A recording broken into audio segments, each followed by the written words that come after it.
आज हमारे साथ मान लीजिए कि हमारे साथ एक और दिमित्री हैं जिनके साथ हम भागीदारी में हैं। बहुत सारे दिमित्री हमारी टीम में शामिल हो गए हैं।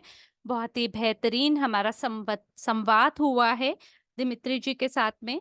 और हम आपको जरूर बताएंगे उन्होंने क्या क्या हासिल कर लिया है अभी तक वीआर के इस दुनिया में। और हमारे साथ एक टीम है जिनके साथ हम ब्लॉकचेन स्पोर्ट में पार्टनरशिप में हैं। तो दिमित्री जी, एडवर्ड, इलिया, कैसे हैं आप सब? कैसा उत्साह महसूस कर रहे हैं? तो इलिया कह रहे हैं कि मैं बहुत ही उत्सुक हूँ आज के इस सत्र के लिए। जिन चीजों के बारे में हम नहीं जानते उनके बारे में समझकर जानने की मुझे बहुत उत्सुकता है और बहुत ही रोमांच है मेरे में इस सत्र में शामिल होने के लिए। तो जो इंटरनेट है दिमित्री के लिए वो शायद ठीक नहीं है, क्योंकि अ, वो हमें अपने एक रहस्यमय दुनिया के बारे में बताएंगे। और आप कृपया करके ये बताएं कि वो क्यों है यहाँ पे। और मुझे खुद को कभी वो फोन कॉल प्राप्त नहीं हुआ है, मुझे कभी भी उस ट्रिप में आमंत्रण नहीं मिला है। तो चलिए मिलके परिचय देते हैं दिमित्री जी का। या अच्छा ये रहेगा कि दिमित्री खुद अपने बारे में अपना परिचय दें, क्योंकि अभी भी हम उनको समझने की चेष्टा कर रहे हैं। सभी को नमस्कार, मेरा नाम दिमित्री है।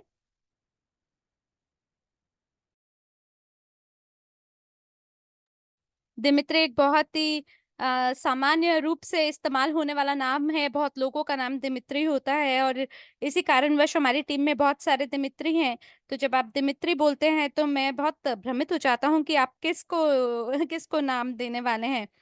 तो एडवर्ड और एलिया जो है ये बड़े ही ऐसे नाम है जो सामान्य रूप से सुनने को नहीं मिलते हैं, जो कि अच्छी बात है। तो दिमित्री बता रहे हैं कि मैं कई प्रकार के व्यवसायों का निर्माण कर रहा हूँ पिछले 25 से 28 वर्षों से, और ये सभी जो व्यवसाय है हाईटेक से संबंधित है।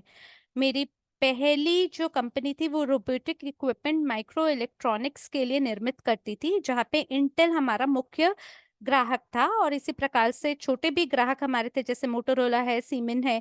ऐसी कंपनियों के लिए हमने काम किया। उसके बाद मैं लंदन चला गया और वहां पे मैंने अपना पहला डिजिटल एजेंसी का निर्माण किया, अलग अलग समाधानों का निर्माण किया अलग अलग ग्राहकों के लिए। और वहां पे मैंने अपने समाधानों को कस्टम करना शुरू किया। और इसी प्रकार से जो तकनीकें हैं उनका मैंने निर्माण किया। और एक हाफ किट सूट 2015 या 16 में उसका व्यवसाय मैंने किया। और हमने ये सोचा कि हम उस क्षेत्र में, गेमिंग के क्षेत्र में हम लोग दिग्गज बनेंगे और हाईटेक सूट का हम निर्माण करेंगे, जो कि जैसे कि आलिंगन का भाव है या बाकी भाव जो हैं खेल के अंदर, उसको ग्राहक जो है बढ़िया तरीके से महसूस कर पाएगा। फिर हमने ये समझा कि जो हेडसेट की मार्केट है बाजार में वो बड़ा नहीं है, भव्य नहीं है, और वीआर के अंदर ज्यादा अर्थव्यवस्था बढ़िया नहीं है। तो इसलिए हमने बी टू बी में काम करने में ही हम सीमित रहे।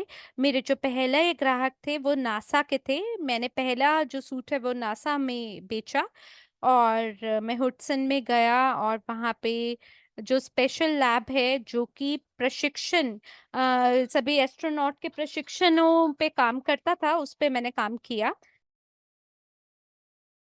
और ये जो है ये इसी वजह से इतने अनुभव के बाद मैं यहाँ पर हूँ। वर्तमान में मैं स्पेस सेंटर में हूँ, जो कि कजाकिस्तान में स्थापित है। तो क्षमा कीजिए अगर आप समय समय पे मेरे इंटरनेट में कोई समस्या देखेंगे तो मुझे क्षमा कीजिएगा, क्योंकि ये एक ऐसी जगह है जहाँ पे केवल आमंत्रण पर ही आप पहुंच सकते हैं। वहां पे बहुत गहन सुरक्षा क्लियरेंस की प्रक्रिया होती है। कोई भी जिसका मन है वो ऐसे राह चुलता उठ के वहां कजाकिस्तान में नहीं आ सकता। कल मैंने जो आईएसएस है उसके मिशन को लॉन्च करने पे मैंने काम किया है। वो 3 लोगों का मिशन था, लेकिन जो उस मिशन का जो इंजन को फायर करना था उसके 20 सेकंड से पहले 20 सेकंड पहले जो ऑटोमेटेड सिस्टम है उसने निर्णय लिया कि हमें लॉन्च को रोकना है क्योंकि बैटरी खत्म हो गई थी। और जेरेमी बोल रहे हैं ये वो टेक्नोलॉजी है जिसका आपने निर्माण किया था। तो दिमित्री कह रहे हैं नहीं, इसमें मेरी गलती नहीं है, ये मेरे से भूल नहीं हुई थी और मैं तो मनोरंजन की दुनिया में हूँ और उसी से जुड़कर काम कर रहा हूँ और खुश हूँ। लेकिन वो बड़ा ना तनाव का लम्हा था हमारे लिए क्योंकि बैटरी खत्म हो गई और किसी को भी नहीं पता था कि बैटरी एकदम क्यों खत्म हो जाएगी उस समय पे, वो भी 20 सेकंड पहले उसको लॉन्च होने से। तो हमने उसे दोबारा से रीसेट किया और अब हम लोग कल इस पे काम करेंगे। और जो आईएसएस है वो इंटरनेशनल स्पेस स्टेशन है, जी बिल्कुल बिल्कुल यही है। और इसका जो निर्माण है 18 अलग अलग देशों द्वारा किया गया है और ये बिल्कुल अंतर्राष्ट्रीय स्टेशन है जहाँ पर लगभग 200 लोग जो हैं वो स्पेस में गए हैं। और मैंने लगभग 20 के साथ पिछले 3 दिन में काम किया है। तो आपको क्या लगता है जो बैटरी काम नहीं कर रही है वो एलन मस्क कहीं आपको परेशान तो नहीं कर रहे, कहीं इस वजह से तो नहीं हुआ है जो बैटरी में परेशानी है? तो ये कह रहे हैं कि शायद पीआर में समस्या हो। और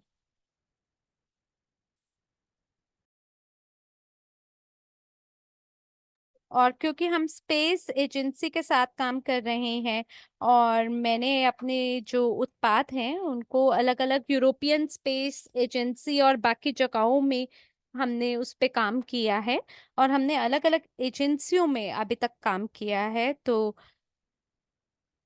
जो शायद 23वां शिखर था या 23rd समिट था स्पेस का, जिसका ये मतलब है जितने भी एस्ट्रोनॉट अंतरिक्ष की यात्रा में उड़े हैं, इसका मतलब है कि प्रत्येक 2 वर्षों में हम अलग अलग देशों के साथ काम करते हैं और जो आमंत्रण है वो समर्थन करता है स्पेस प्रोग्राम का। और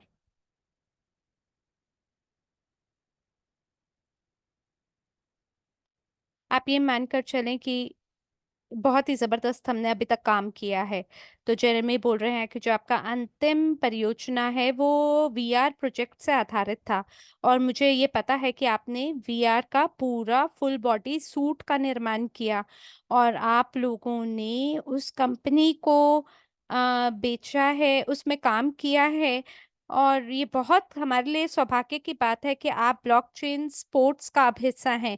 हमें बहुत खुशी है ये सुनकर कि आप कितना कुछ करने वाले हैं हमारे स्पोर्ट के लिए, क्योंकि आपने हमें इसके बारे में थोड़ा सा बताया था पहले। तो ये हमारे लिए केवल एक सौभाग्य की बात है कि आप हमारे साथ हैं और ये जो उत्पाद की श्रेणी है इस इकोसिस्टम में बहुत भव्य है। मुझे पता है कि पिछले सप्ताह में आप लोग ई स्पोर्ट को आधिकारिक रूप से ओलंपिक्स में जोड़ रहे हैं और जो ओलंपिक्स है उसके अंदर ई स्पोर्ट डिवीजन भी है, जो कि बहुत ही अच्छी बात है और उनका अपना बहुत बड़ा विजन भी है। और अगर आपको याद हो कि हमारे साथ डॉक्टर एरिक थे पिछली बार इनर एथलीट में, जो कि वो काम कर रहे थे और इस विजन का भी निर्माण हो रहा है मात्र ई स्पोर्ट्स से। और ये मेरे लिए बहुत ही आश्चर्यचकित करने वाली बात है, क्योंकि जॉयस्टिक के साथ हम काम करते हैं तो उसमें जो इमेजेस हैं वो उसमें परिवर्तन होता है। और मुझे लगता है वाकई में ये इंटरैक्टिव स्पोर्ट का फ्यूचर हो सकता है, भविष्य हो सकता है। तो हम दिमित्री बहुत खुश हैं आपसे समझने के लिए कि किस चीज का निर्माण आप लोग इस परियोजना में कर रहे हैं। इससे पहले कि आप आगे बढ़े एडवर्ड, कहते हैं आप ये बताएं हमें कि आप अपनी खुद की कंपनी को चलाते हैं जिसके अंदर 100 से अधिक लोग आपके साथ काम करते हैं और अभी आप और आपकी जो टीम है वो ब्लॉकचेन के साथ एक होकर काम कर रहे हैं। तो दिमित्री कह रहे हैं बिल्कुल, जो मैं हूँ, मैं लीड कर रहा हूँ, नेतृत्व कर रहा हूँ इस परियोजना का और बहुत ही गहन हमारी टीम है जो कि जबरदस्त कार्य क्षमता में है। हम मिलकर नई चीज का निर्माण कर रहे हैं और तो एडवर्ड कह रहे हैं, मैं बस ये समझना चाहता हूँ कि आप किस क्षेत्र से काम कर रहे हैं। ऐसा तो नहीं है कि आप साइट कंपनी है या आप भाग है ब्लॉकचेन का। तो दिमित्री कह रहे हैं कि मैं केंद्र में रह के काम करने वाला हूँ, क्योंकि कई ऐसी परियोजनाएं हैं जिसमें हम निवेश कर रहे हैं इस समय। हम लोग एक्सआर लैब का निर्माण कर रहे हैं, जिसकी जो लागत है वो $1 million तक है। तो हम लोग बहुत गंभीर रूप से काम कर रहे हैं, और मैं गंभीरता से काम करना, गंभीर उत्पादों का निर्माण करने में ही रुचि रखता हूँ। जैसे रॉकेट शिप आप निर्माण करते हैं, वाह क्या बात है। निमित्र कह रहे हैं बिल्कुल ऐसा ही है, मैं बहुत ही बड़ी चीजों का निर्माण करने में विश्वास करता हूँ। तो जेरेमी कह रहे हैं कि आपकी जो टीम है ब्लॉकचेन सपोर्ट में, कृपया करके बताएं वो कितनी बड़ी है, कितने लोग आपकी टीम में काम कर रहे हैं। दिमित्री कह रहे हैं 100 लोगों के साथ मिलकर हम काम कर रहे हैं, और 60% और हमारी योजना है कि हम उनको जोड़ेंगे, और जो प्रारंभिक समय है हम उसमें अकोमोडेट करेंगे, और फिर अलग अलग प्रकार के जो खेल के उद्योग हैं उसमें हम संगठित रूप से काम करेंगे, उसके ढांचे का निर्माण करेंगे। तो हम एक तरह से वैश्विक मनोरंजन स्थल का निर्माण कर रहे हैं। और जेरेमी कह रहे हैं इससे पहले कि हम प्रस्तुति की ओर आगे बढ़ें, मुझे एक क्षण चाहिए, और मुझे पता है कि एक बार जब हम उसमें प्रवेश कर जाएंगे तो आप इसकी ढांचे को पसंद यकीनन करेंगे। लेकिन मुझे हर तरह से जो इनोवेशन है, नवविचार हैं, उनका उनको मैं बहुत पसंद करता हूँ, क्योंकि आप ऐसी चीजों को देखते हैं कि भविष्य कल को कैसा होगा, और आप पहले से ही कई मुश्किलों का समाधान ले आते हैं। तो हम क्या बोलें इससे कि क्या हम एक्सआर करने वाले हैं? तो कृपया करके आप हमें विजन दीजिए अपनी छवि का, अपने चित्र का, जो आप देखते हैं कि स्पेस कैसे काम करने वाला है भविष्य में। तो हमने एक सामान्य दुनिया देखी है पहले अतीत में, हम थर्ड वेव में प्रवेश कर गए हैं। मेरा ख्याल है 1970 ने जब नासा का जब जन्म हुआ था, और फिर 19वीं शताब्दी में एक और मुख्य समय आया था जिसमें दूसरी लहर थी, और अब हम तीसरी लहर को देख रहे हैं प्रौद्योगिकी की दुनिया में। तो अब हम ये कह सकते हैं जो तकनीकी रूप से चीजें हैं वो अच्छी हैं हमारी आंखों के लिए, और लोग अब उसमें आराम से उसको अपना लेते हैं। और जो चीजें हैं वो कॉम्पैक्ट तरीके से बनाई जाती हैं, जैसे सनग्लास वगैरह हैं उनको मतलब इस तरीके से बनाया जाता है जो कॉम्पैक्ट होता है। और इसी तरीके से बड़ी नई नई चीजें भी है, जैसे एआई का विकास हुआ है। तो अब हमारे पास ऐसे उपकरण है जिसके अंदर हम स्पेस में आगे बढ़ सकते हैं। तो हम क्यों ऐसी चीज का निर्माण करते हैं जिसके अंदर जो भौतिक भागीदारी है, हम उस पे काम करते हैं, और हम आपकी जगह को वर्चुअल तो बना रहे हैं इस समय, लेकिन भौतिक रूप से आप उसमें भागीदारी भी दिखा रहे हैं, जैसे इस समय हो रहा है। तो जैसे एक्सआर फुटबॉल है, उसके अंदर एक एक पिच होती है जिस पे आप खेल को खेलते हैं। एक ऐसी पिच होती है जिस पे आप खेल को खेलते हैं। तो जो हमारे मार्केटिंग टीम है, हम उनके लिए एक नई चीज का निर्माण कर रहे हैं। जैसे आपने ओलंपिक्स में देखा होगा, जब वो हमारे बारे में सुनते हैं कि हम किस चीज का निर्माण कर रहे हैं, और जो वीआर हेडसेट है जब वो उसके बारे में सोचते हैं, और व्यक्ति जो है वो बस एक जगह पे बैठे बैठे केवल वीआर ग्लासेस को इस्तेमाल करके खेल रहा है, और उसके मन में वैसा ही उत्साह और उमंग है जैसे वो खेल खेलते हुए महसूस करता। तो किसी भी समय पे हम अलग अलग जगहों की टीम को एकजुट कर सकते हैं एक स्थल पर, एक जगह पर। तो जेरेमी कह रहे हैं ये तो हाइब्रिड रियलिटी की तरह हो गया, जिसमें आभासी और वास्तविक दोनों स्थितियां हैं। तो दिमित्री कह रहे हैं अलग अलग प्रकार की जो रियलिटी है उसको आप कैसे परिभाषित करेंगे। और बहुत अलग तरह से इसकी मार्केटिंग भी होती है, क्योंकि लोगों को समझाना पड़ता है इसके बारे में।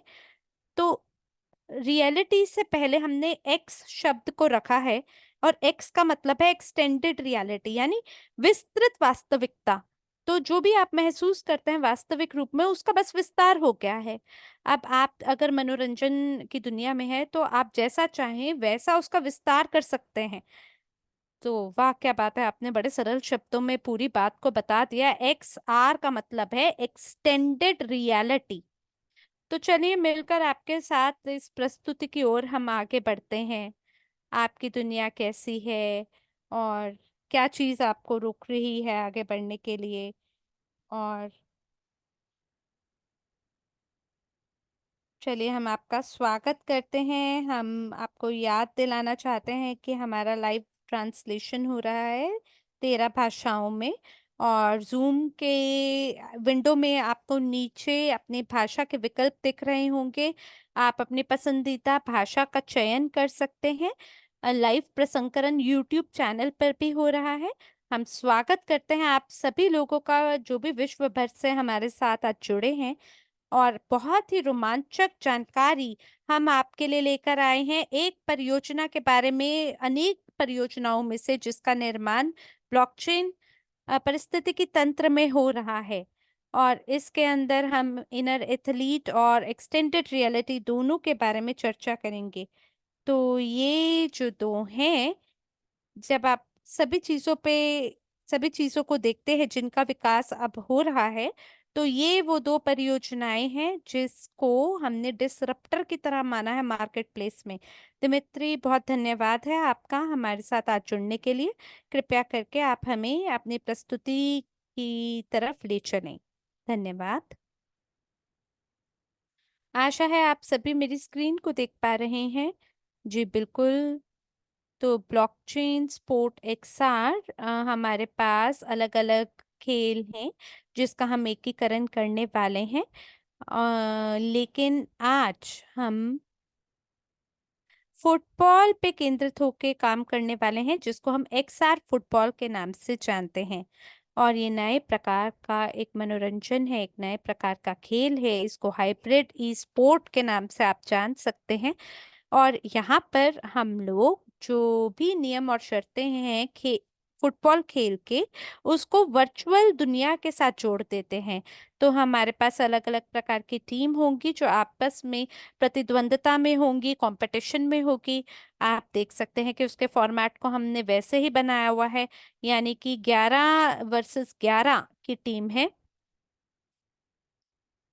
तो पिछली स्लाइड पर हम चलते हैं। दिमित्री के इंटरनेट में समस्या है, कृपया करके पिछली स्लाइड पे हमें ले चलें।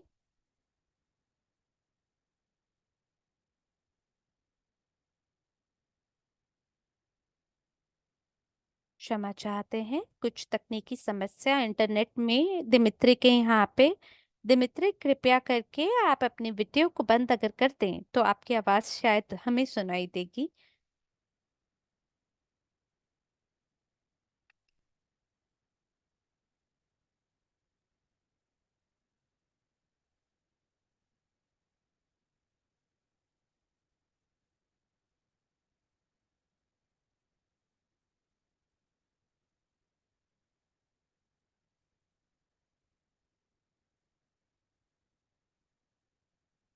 तो इस स्लाइड पे आप फटाफट से अपनी बात को पुनः दोहराएं तो अच्छा रहेगा।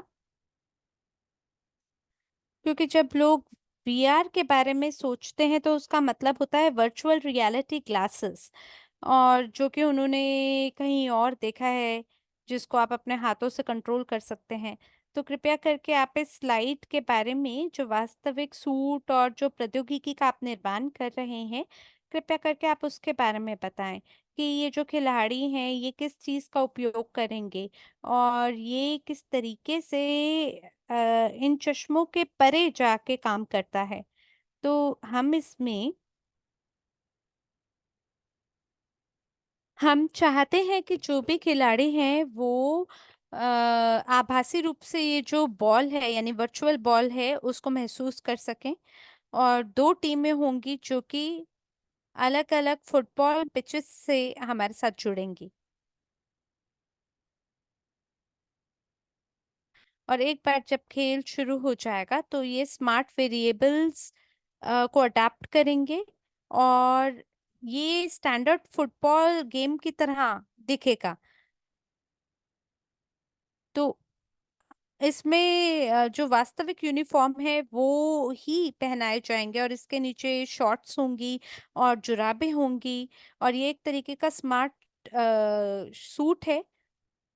और जो जूते हैं उसको हम इस तरीके से मॉडिफाई करेंगे या नया बन रूप देंगे कि वो अपने पूरे शरीर से उस बॉल को महसूस कर पाएंगे। और हमारे पास मोशन कैप्चर भी होगा, जो कि प्रत्येक खिलाड़ी की मूवमेंट को समझ पाएगा मिलीमीटर के माप से। और ये हमें मौका देगा कि हम इसको ब्रॉडकास्ट कर सके वास्तविक खिलाड़ी के दृष्टिकोण से। तो इसी तरीके से आप देख सकते हैं कि ये कैसा दिखाई देगा उस विशिष्ट खिलाड़ी के रूप से। तो जो कैमरा है, जो भी व्यक्ति खेल को खेल रहा होगा, देख रहा होगा, वो अपने कैमरा को अपने एंगल में मोड़ सकेगा, जैसा जिस भी एंगल का वो चयन करता है उस एंगल से आप देख पाएंगे। दिमित्री की आवाज नहीं आ रही। और इस तरह का जो प्रिसिशन है, जो फुटबॉल का अनुभव है, वो अभी तक किसी और ब्रांड ने हासिल नहीं किया है। जेरेमी कह रहे हैं वाकई में ये बहुत ही अद्भुत है। मैं चाहता हूं कि हमारे सभी जो श्रोतागण है इसे बखूबी रूप से समझे। तो आपके पास अपनी पूरी टीम हो सकती है फुटबॉलर की, और उनका अपना खुद का क्लब होगा, अपनी खुद की टीम होगी, अपनी खुद की पिच होगी ब्राजील में। और फिर आपके पास एक और हो सकती दूसरी टीम हो जो कि जापान में है। लेकिन दोनों ये टीमें अलग अलग स्थलों पे, अलग अलग जगहों पे होने के बावजूद वास्तविक फुटबॉल खेल को खेल पाएंगे। चाहे वो वर्चुअल है, लेकिन फिर भी वो वास्तविक फुटबॉल खेल की तरह ही उनको अनुभव देगा। क्या ये यही आप कहना चाहते हैं? जी बिल्कुल, यही मैं कहना चाहता हूँ। जैसे दाईं ओर आप देख सकते हैं कि रियल लाइफ में कैसे दिखते हैं प्लेयर, और बाईं ओर में आप देख सकते हैं कि जो उनका स्टेडियम है उसके अंदर वो है, जो दूसरी टीम है। और दोनों टीमें आपस में काम खेल खेल रही हैं, तो ये वास्तविक लोग हैं जो कि लाइव खेल खेल रहे होंगे। जेरेमी बोल रहे हैं कि एडवर्ड कह रहे हैं मैं वाकई में देखना चाहूंगा कि वो कैसे खेल को खेलते हैं। और मतलब ऐसा नहीं है कि मतलब आप खेल के अंदर होते हुए कैसे खेल को खेलेंगे, वो मजेदार बात होगी। और ये सबसे ज्यादा मनोरंजन की बात होगी कोई भी व्यक्ति अगर उन्हें देख लेता है। मान लीजिए अगर आप एमएमए हैं और आप बैठे हुए हैं और बैठे बैठे बस ऐसे उछल रहे हैं, कूद रहे हैं, और ये अपने आप में बहुत ही जबरदस्त है वाकई में।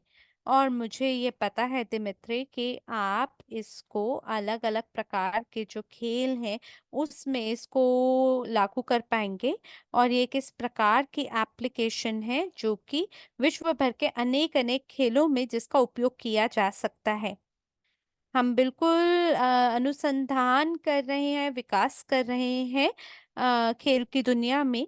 और हम ये बकायदा देखेंगे कि अलग अलग जितने भी सम्मेलन है, जितने भी चीजें हैं उसमें कैसे काम होगा। बिल्कुल। तो आप इस प्रस्तुति के माध्यम से हमारे श्रोतागणों को आगे लेके चलिए। हम चाहते हैं कि सभी समझें कि आप किस चीज का निर्माण कर रहे हैं, और ये वाकई में भविष्य है। ये एक तरह से साइंस फिक्शन की तरह है और बहुत ही वास्तविक है।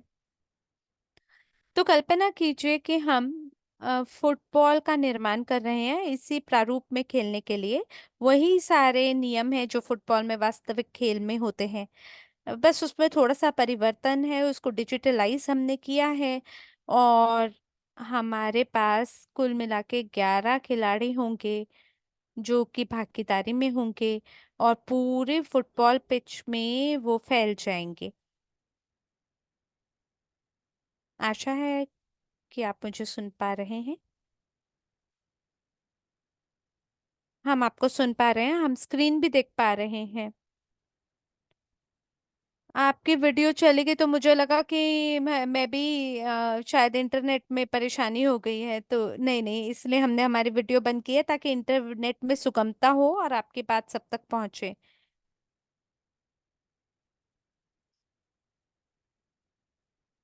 तो ठीक है, हम हमारी वीडियो को ऑन कर लेते हैं ताकि आपको ऐसा लगे कि इंटरनेट आपके यहाँ से टूटा नहीं है और आप हमारी भावनाओं को भी महसूस कर सकें। तो कल्पना कीजिए कि हम उन्हीं नियम और नियमों का पालन कर रहे हैं, उसी प्रारूप में हम खेल को खेल रहे हैं। और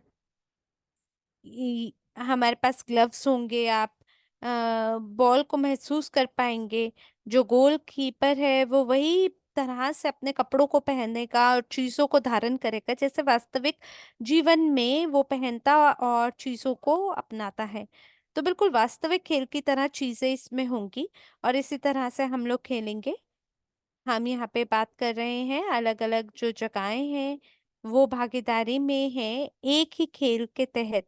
तो मुझे पता है कि अलग अलग दुनिया में अलग अलग कोनों से लोग, टीमें हमारे साथ जुड़ेंगी और आप अपनी सबसे पसंदीदा सीट को चुन सकते हैं। तो वीआर के अंदर आप चुन सकते हैं कि पूरी भीड़ में आपकी जगह कहाँ पर होगी। और इसका जो मेटावर्स कंपोनेंट है वो बहुत बड़ा है और जितने भी फैंस हैं वो आपस में चर्चा कर पाएंगे। और ये विशिष्ट एक ऑडियो निर्माण करने में मदद करेगा, आप क्राउड चीयरिंग भी कर पाएंगे और हम लोगों को भी सुन पाएंगे। आप अपने लोगों को, आसपास के पसंदीदा लोगों को देख पाएंगे। उनके अवतार आ सकते हैं, आप अपने अवतार को कस्टमाइज कर सकते हैं। आप उसके अंदर बड़ी सारी चीजों को जोड़ सकते हैं अपनी पसंद की। और बिल्कुल आपको ऐसा अनुभव होगा जैसे वास्तविक खेल को आप खेल रहे हो। और एडवर्ड कहते हैं कि मुझे मुश्किल होती है इस बात को समझने में या आभास करने में कि जब आप बॉल को किक करते हैं तो आपको वही कैसे प्रभाव मिलेगा। ये मुझे समझना है कि कितना वास्तविक ये हो सकता है। तो दिमित्री कह रहे हैं बिल्कुल आपको वास्तविक जीवन में जैसे होता है वैसा ही महसूस होगा। शायद उतने आप दम ना लगा पाए जितना वास्तविक क्षण में आप लगाते हैं।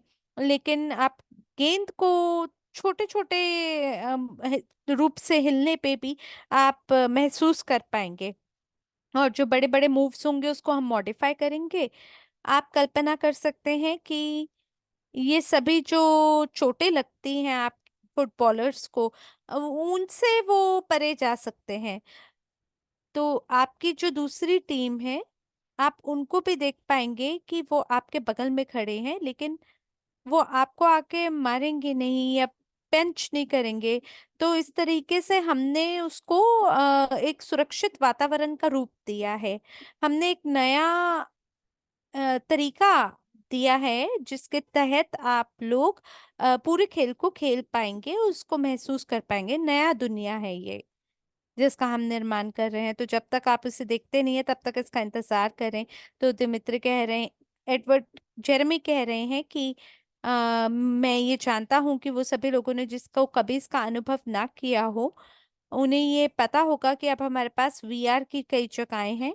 और ये ऐसे है कि जैसे पूरा वीआर सिस्टम होता है। और इसके अंदर जो मेरा सबसे पहला वीआर का अनुभव था उसके अंदर मेरे बेटे ने सारी चीजों का कमरे में लगाया, जैसे माउंटेन लगाया, पर्वत वगैरह। और मेरे लिए बहुत ही हंसने वाला लम्हा था वीआर में उसको महसूस करके अपने बेटे को। तो जो एलिवेटर में आप बैठे हुए हैं और वो आपको ऊपर लेके जाता है और अचानक से उसका दरवाजा खुलता है। और जब दरवाजा खुलता है तो बिल्डिंग के बाहर दरवाजा खुलता है और फिर एक वुडन प्लैंक है और आपको उस प्लैंक पे यानी एक लकड़ी के फट्टे पे आपको चलना है। लेकिन आप 100 स्टोरी ऊपर हवा में हैं जहां पे वो लिफ्ट खुली है। तो मुझे पता है कि मैं अपने लिविंग रूम में हूँ, मुझे पता है कि मैं अपने कमरे में बैठा हूँ, मुझे पता है कि मैं इस समय सिर्फ खेल में हूँ। लेकिन उसका जो आभास था वो इतना वास्तविक था कि मैं कांपने लग गया उस डर के मारे। और मैं अपना पहला कदम भी नहीं उठा पा रहा था, क्योंकि मेरे अंदर जो वो भावनाएं पैदा हो रही थी वो इतनी वास्तविक थी, जिसने मुझे जबरदस्त डरावना एहसास दिया। और मैंने ये भी सोचा कि मुझे पता है कि मैंने हेडसेट पहना हुआ है, मैंने सिर्फ एक सूट पहना हुआ है और वो पहन के मैं केवल अपने ड्राइंग रूम में ही तो बैठा हूँ। लेकिन मेरी जो जो इंद्रियां हैं वो इतना ज्यादा शामिल हो रखी थी उस वास्तविकता में, जो मेरी उस समय की नई वास्तविकता थी, कि मुझे ऐसा लग रहा था वाकई में मैं 100 माला ऊपर हवा में लिफ्ट का दरवाजा खुलता है और मैं लकड़ी के फट्टे पे अपना पहला कदम रखने वाला हूँ, और मैं उस समय भाव विभोर हो गया था। तो एडवर्ड बता रहे हैं कि लोग जो है अपने ग्लासेस को पहन के बस ऐसे ऐसे हिल रहे हैं, और मुझे लग रहा था कि ऐसा हो ही नहीं सकता, लोग ऐसे कैसे बर्ताव कर सकते हैं। तो जब मैंने भी वो ग्लास पहने ना, तो मैं वाकई में फर्श पे गिरने जैसी मेरी हालत हो गई थी और लोगों को मुझे उठाना पड़ा था। और ये बात है कई साल पहले। तो मैं अब कल्पना भी नहीं कर सकता कि अब कितना विकास हो चुका होगा। तो जेरेमी कह रहे हैं मेरे लिए भी 6-7 साल पहले की ये बात है। तो बिल्कुल जो आप उस लम्हे की बात कर रहे हैं, मैं समझ सकता हूँ कि वो कैसा होगा। तो दिमित्री कह रहे हैं कि जब आप चीजों को छू पाते हैं और वास्तविक चीजों के साथ उसे जोड़ पाते हैं, तो आपका जो दिमाग है वो ऐसे आपके साथ खेल खेलता है ना, कि आप अंतर नहीं पता लगा सकते कि ये सच्ची बात है या मतलब सब वीआर में हो रहा है, आभासी रूप से। तो आपको ऐसा लगता है भाई ये क्या अनुभव है, मैं कहाँ पहुंच गया हूँ। तो आप उसके लिए बस इंतजार करिए, सभी खिलाड़ी जो हैं उनको डिजिटलाइज कर देंगे हम वास्तविक समय में। और हमें बिल्कुल ये पता होगा कि कितनी तेजी से उन्होंने एक्सेलरेट किया है, कितने खेलों को उन्होंने खेला है, कैसे ट्रिक मूव्स उन्होंने की हैं। और उसी के साथ साथ हम लोग बिल्कुल उन लम्हों पे चर्चा कर पाएंगे जहाँ पे वो किसी भी नियम और शर्त को तोड़ेंगे, तो हमें पता होगा कि कब और कहाँ क्या हो रहा है। जो सच्चा नेटवर्क है उसका हम निर्माण कर पाएंगे डिजिटल कैमरामैन के साथ मिलकर, जो हमें सबसे बेहतरीन एंगल से चीजों को दिखाएंगे। तो अगर आप रिप्ले की बात करेंगे तो रिप्ले ना अलग ही लेवल पे, आपको अलग ही स्तर पे देखने को आपको मिलेगा कि क्या हुआ, कब हुआ और कैसे हुआ। तो ऐसा होगा कि अगर कोई इंसान जो है, हम लोग पिच के ऊपर भी बिल्कुल जो कैमरा है उसको लगा पाएंगे, क्योंकि आखिरकार जो कैमरा है वो वर्चुअल कैमरा है। तो जो अनुभव है वो आपके लिए बहुत बड़ा होगा। हम जितने भी आपसी झगड़े हैं उनको सुलटा पाएंगे, और हम बिल्कुल एक स्पष्ट रूप से जायज तरीके से खेल दिखा पाएंगे। और साथ ही हम लोग प्रैक्टिस ओपोनेंट को भी हम कस्टमाइज कर पाएंगे। तो जैसा कि आप देख पा रहे हैं, परानी ने हमें मौका दिया है। हमारे पास ग्रीन लाइफ भी होगी 10 प्रो फुटबॉल बॉलर के साथ में। और प्रत्येक बार जब हम ये अवधारणा उन्हें दिखाते हैं तो उन्हें बहुत पसंद आती है। तो हम लोग, हमारे साथ ब्रामोरियो, जीको, रेस्ली, ये सभी लोग शामिल हो रहे हैं हमारे साथ। ये सभी समर्थन करेंगे हमारे इस अनुभव का और इसका प्रचार करेंगे विश्व भर में। तो हमने इन सभी प्लेयर्स का डिजिटल ट्विन का निर्माण किया है, और ये उनके साथ प्रैक्टिस कर पाएंगे। और इसी तरीके से अलग अलग आयुओं का भी हम डिजिटल ट्विन का निर्माण करेंगे। तो अगर किसी व्यक्ति ने शुरू किया है तो आप उनके साथ काम कर पाएंगे।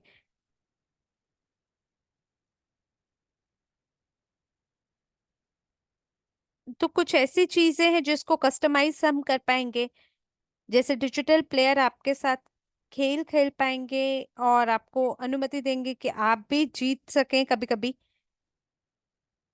क्योंकि अगर आप नहीं जीतेंगे तो फिर मजा नहीं आएगा।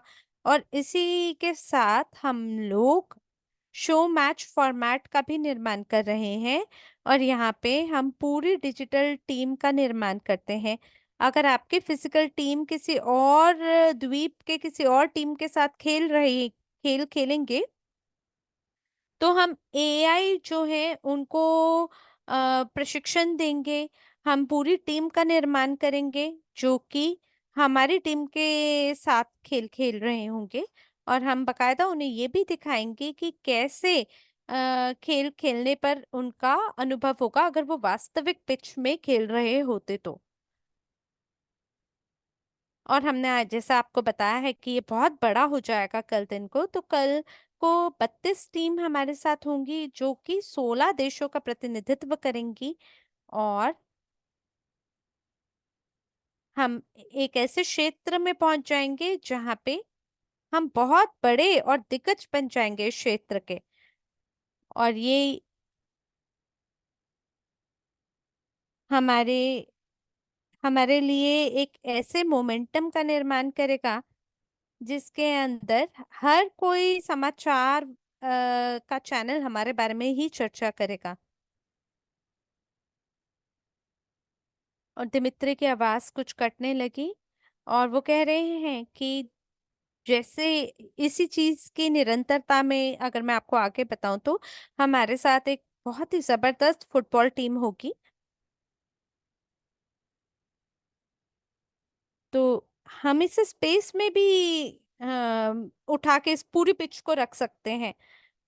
तो वर्चुअल रियलिटी कुछ भी हो सकती है जहां पे हम इस पूरे पिच को प्लेस कर सकें। और हमारे पास लाइसेंस होगा अलग अलग वर्चुअल रियलिटी स्पेस का। और वो हमारे जो सूट है उसको खरीद पाएंगे। और कोई भी व्यक्ति जो है उसके बाद खेल को खेल पाएगा और अलग अलग जो मोड है उसको स्विच कर पाएगा, छोटे समय के लिए खेल को खेल पाएगा। और बाकी अन्य चीजों को भी हम इसमें जोड़ेंगे जैसे कि इंटीग्रेशन बूस्ट को हम लोग जोड़ेंगे। अगर किसी व्यक्ति ने खेल को नहीं तोड़ा है तो हम उसमें पावर शॉट का भी निर्माण कर पाएंगे, या हम गोलकीपर जो कि शील्ड अपना सके हम वो भी मौका देंगे। जैसे कि पारंपरिक रूप से जैसे आप खेलते हैं उसको उसमें थोड़ा सा परिवर्तन करके हम लोग उसका इस्तेमाल करेंगे। वर्चुअल रूप से अलग अलग चीजों को जोड़ पाएंगे जो कि इस खेल के मनोरंजन को बहुत ऊपर लेके जाएगा। तो ये हमारी लैब है जहाँ पर हम लोग निर्माण कर रहे हैं इस ढांचे का। और ये हमारे वास्तविक आर्किटेक्ट हैं। तो ये हमारे वास्तविक स्टाफ हैं जिनके साथ हम काम कर रहे हैं। अलग अलग क्षेत्रों का निर्माण कर रहे हैं, अलग अलग स्पोर्ट्स का निर्माण कर रहे हैं हम। हमने पहले से ही मल्टी जीपी के साथ काम करना शुरू कर दिया है। और इसमें पूरे बड़े साइज के मोटरसाइकिल को हम लेकर आएंगे, उसको ट्रेन करेंगे। और हम इसी तरह की चीज को, आपने शायद वो फिल्म देखी हो अ, जहाँ पे निशा के साथ रियल टीम का निर्माण किया गया था। तो आप कल्पना कीजिए कि अब आपके पास सभी प्रकार के उपकरण होंगे।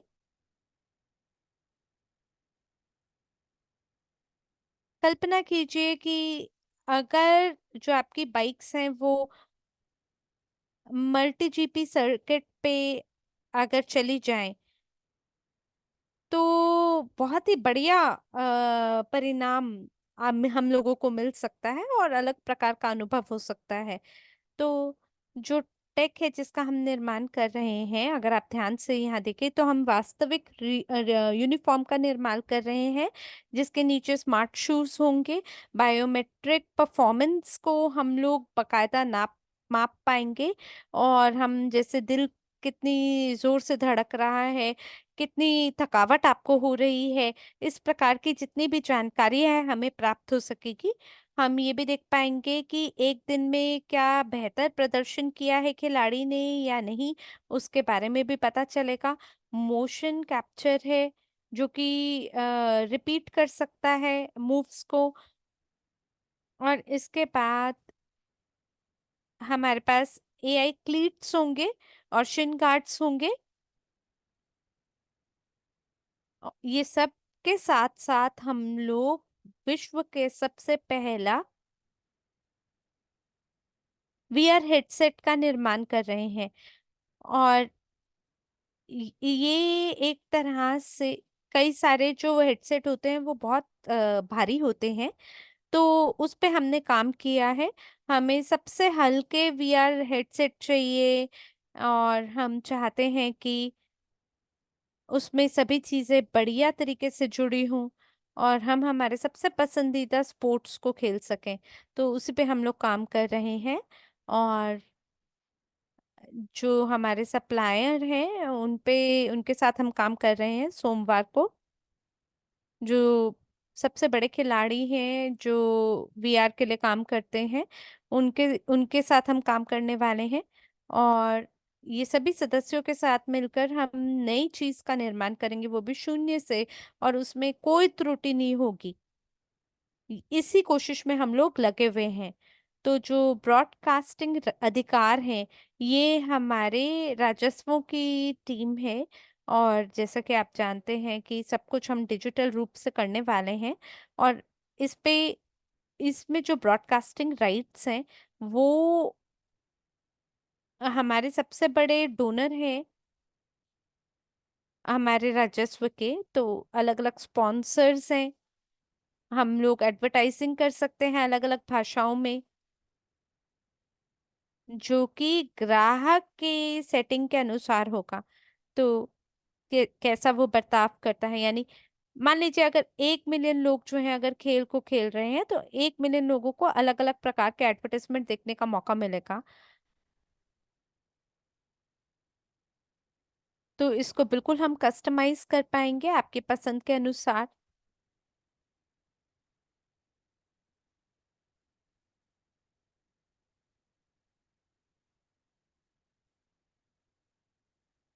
और इसी के साथ साथ हम चाहते हैं कि हमारे जो दर्शकगण हैं वो भी शामिल हो। कैमरा के साथ आप खेल खेल सकते हैं।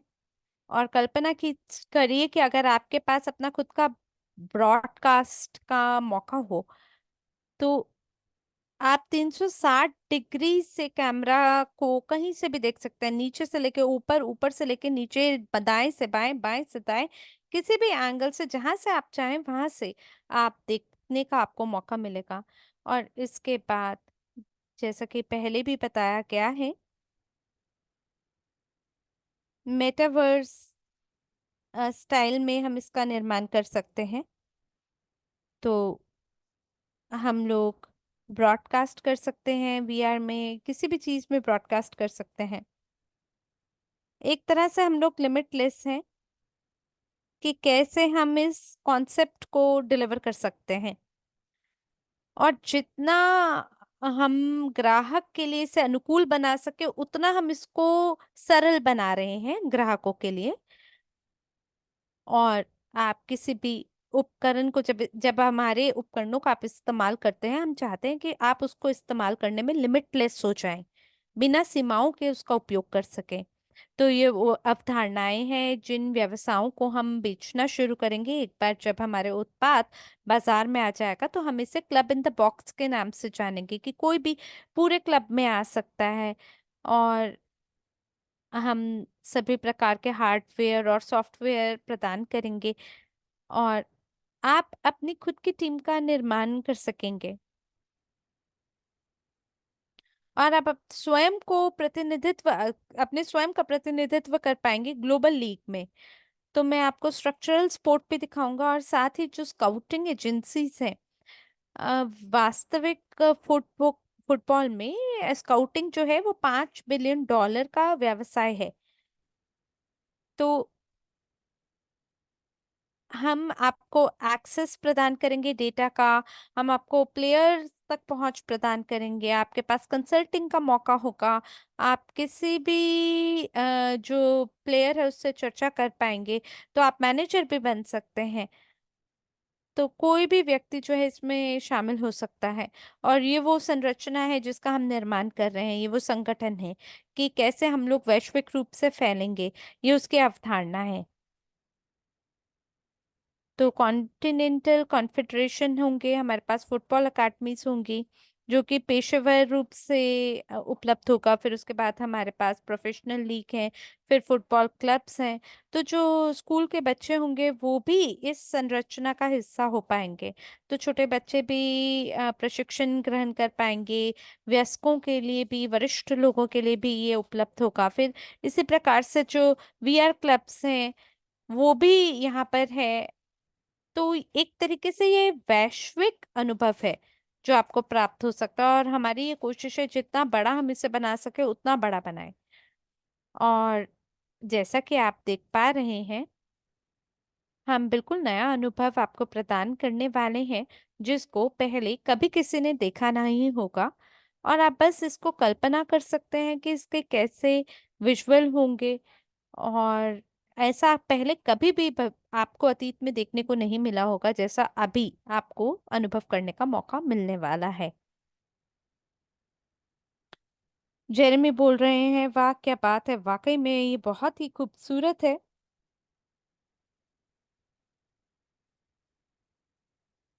तो हमारे लोगों से बहुत सारे सवाल हैं। हम यहाँ पे जो लिमिटलेस कम्युनिटी है वो फाउंडर बन सकते हैं इस पूरे इकोसिस्टम के। तो आप एटला कॉइन के बारे में एक बार कल्पना कीजिए, जो ब्लॉकचेन इसका हिस्सा है उसके बारे में कल्पना कीजिए कि जो ये टूर्नामेंट है, आप कल्पना कीजिए कि कितनी सारी ऐसी जगहें हो सकती हैं जहाँ पे लोग जो हैं इन सिक्कों का उपयोग कर सकते हैं। और इसके परे हमारे हमारे पास एक ये भी बात है कि जितने हमारे पास फाउंडर पैक है अगर हमने वो पूरे बेच दिए तो क्या होगा। अगर जो हमारा लक्ष्य है वो पूरा हो जाता है तो उसके बाद क्या होगा।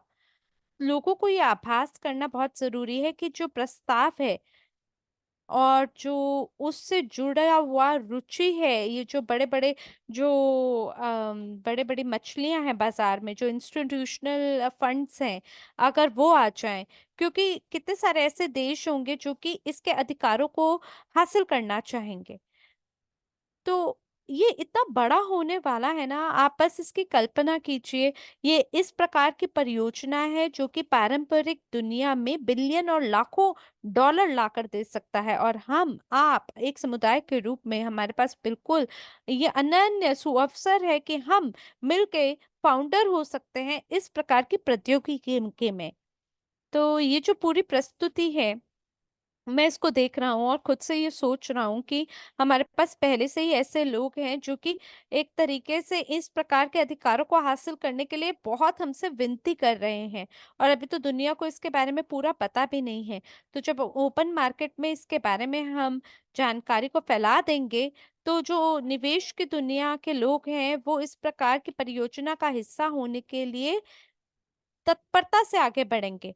और अभी हमारे पास मौका है कि इस प्रकार की परियोजनाओं में हम लोग जबरदस्त प्रगति कर सकते हैं। तो बिल्कुल आप सही कह रहे हैं कि ये अकेला अपने आप में पूरी परियोजना की तरह है। डॉक्टर एरिक के साथ हमारी पिछली बारी कॉल हुई थी, और ये अपने आप में बिलियन डॉलर की चीज है। ये एक तरह से मल्टी बिलियन डॉलर की तरह है। और ये तो सोच कर ही मैं हैरान हो जाता हूँ। और इसके अंदर सबसे अच्छी बात यह है कि जब इस प्रकार का संवाद दिमित्री के साथ होगा, दिमित्री के साथ और ब्लॉकचेन स्पोर्ट के साथ, तो हम एनएफटी मार्केट प्लेस से काम करेंगे। और अभी तो मैंने उसके बारे में सोचा भी नहीं है।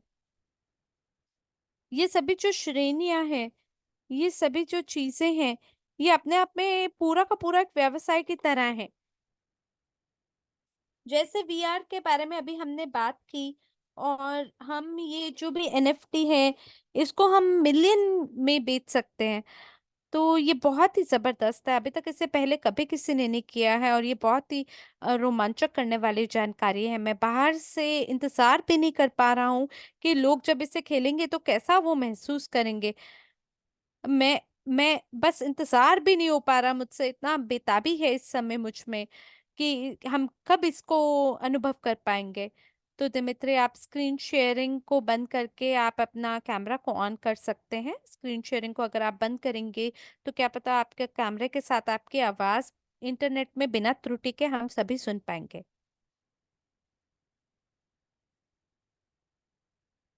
हम आपका चेहरा देखना चाहते हैं।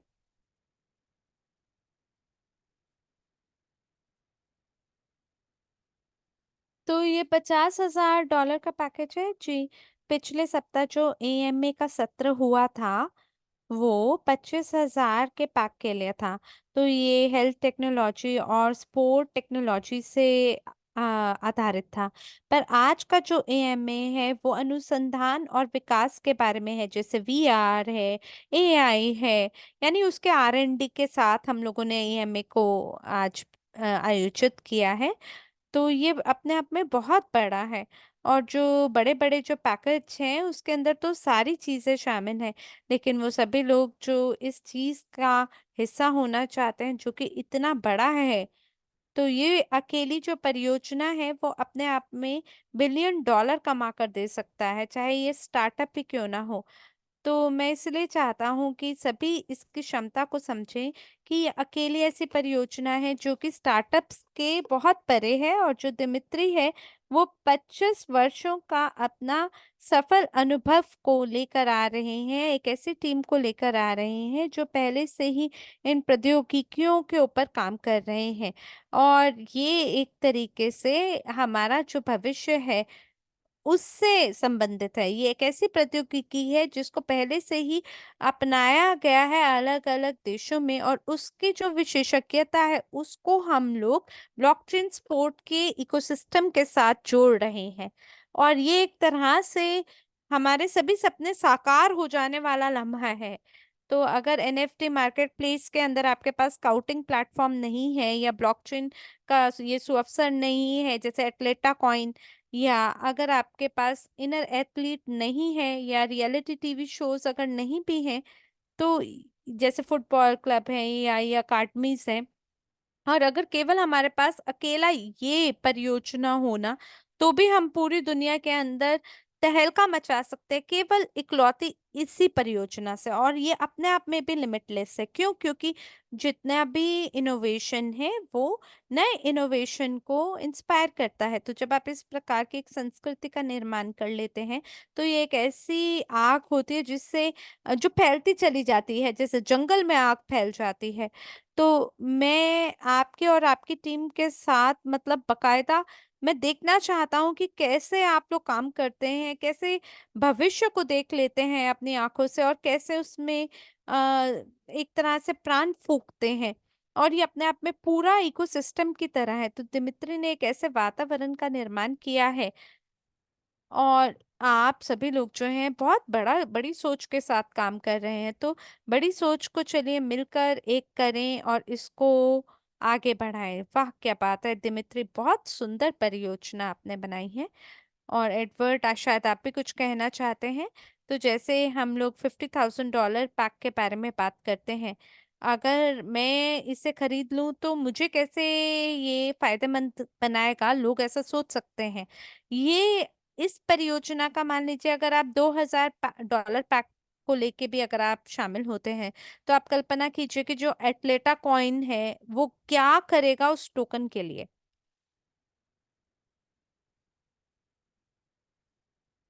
तो मतलब मैं इस समय तो केवल सोच कर ही मैं हैरान हो रहा हूँ कि क्या हो सकता है इस सिक्के के माध्यम से।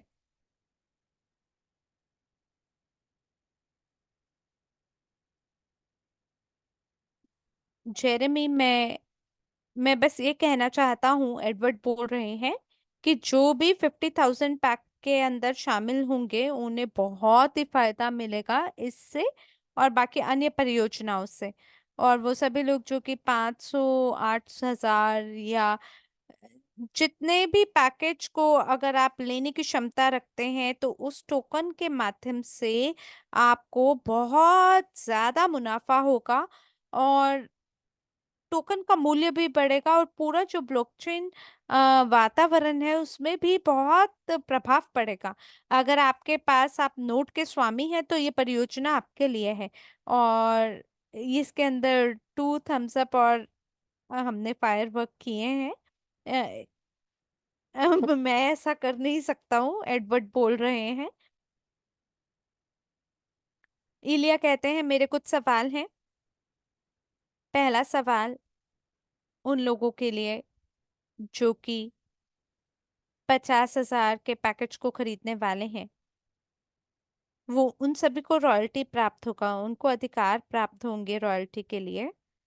तो क्या आप वास्तविक समय अवधि हमें बता सकते हैं कि कब हम इसको लॉन्च करने वाले हैं? 6 महीना में, 1 साल में, 3 महीना में? आपको क्या लगता है कि कब ये परियोजना कुछ राजस्व अर्जित करके देगी? दिमित्री कह रहे हैं कि जो प्रारंभिक प्रचार होगा तो उसके बाद हम लोग इसको लॉन्च कर देंगे लगभग 12 महीने के समय में।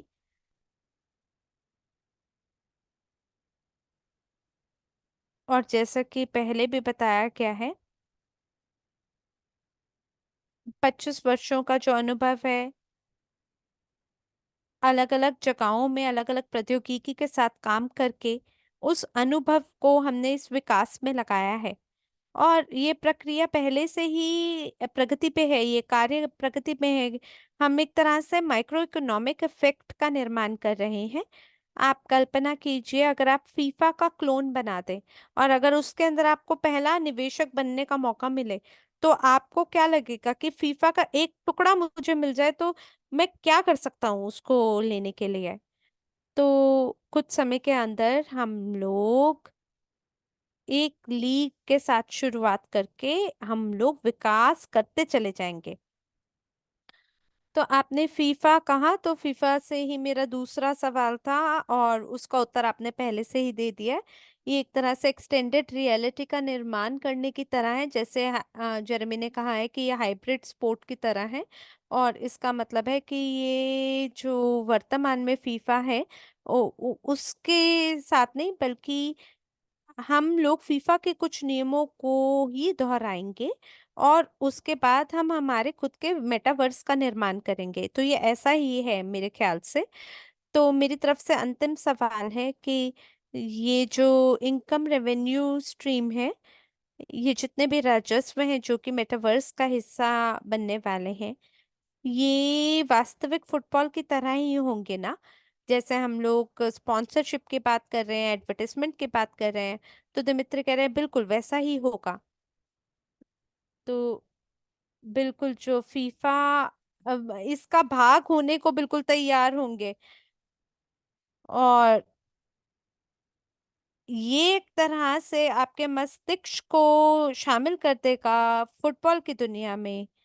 और जूम को शुरू करने से पहले एक स्लाइड को साझा किया गया था कि ये इसका समर्थन शीर्ष 10 फुटबॉलर ने 1 साल पहले ही कर दिया था।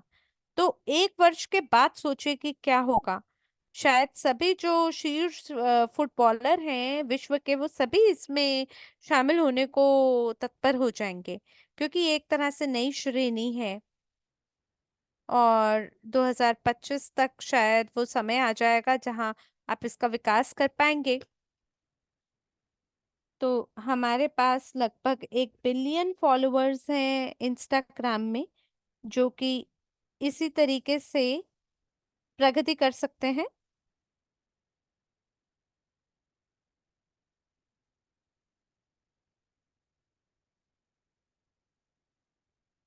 हम इस तरीके से जो कॉल है उसको लगभग हम लोग 1 घंटा चलाते हैं।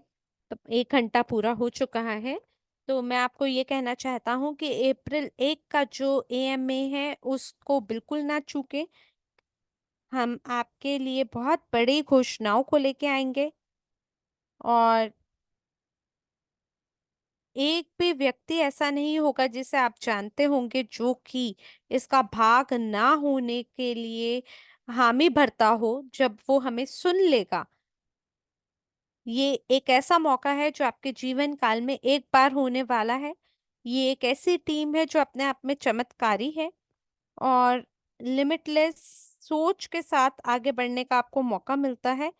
तो 1 अप्रैल को हम लोग जबरदस्त घोषणाएं करेंगे और लाइव कॉल होगी बहुत ही अच्छे हमारे अतिथिगण के साथ में। और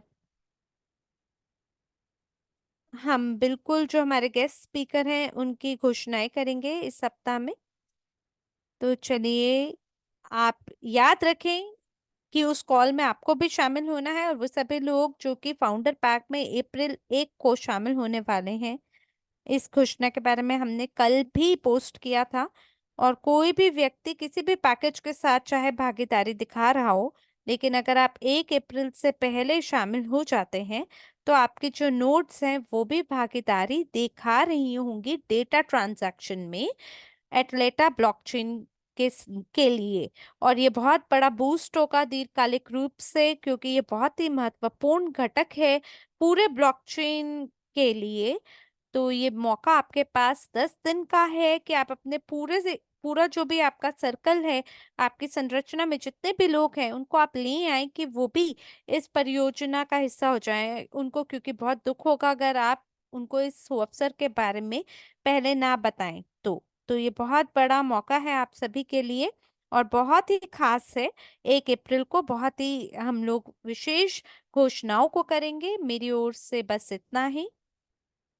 एडवर्ड कह रहे हैं कि इस प्रकार की जो परियोजनाएं होती हैं, ये मेरी तरह की परियोजनाएं हैं जहां पे मैं अपने धन को लगाना चाहूंगा, क्योंकि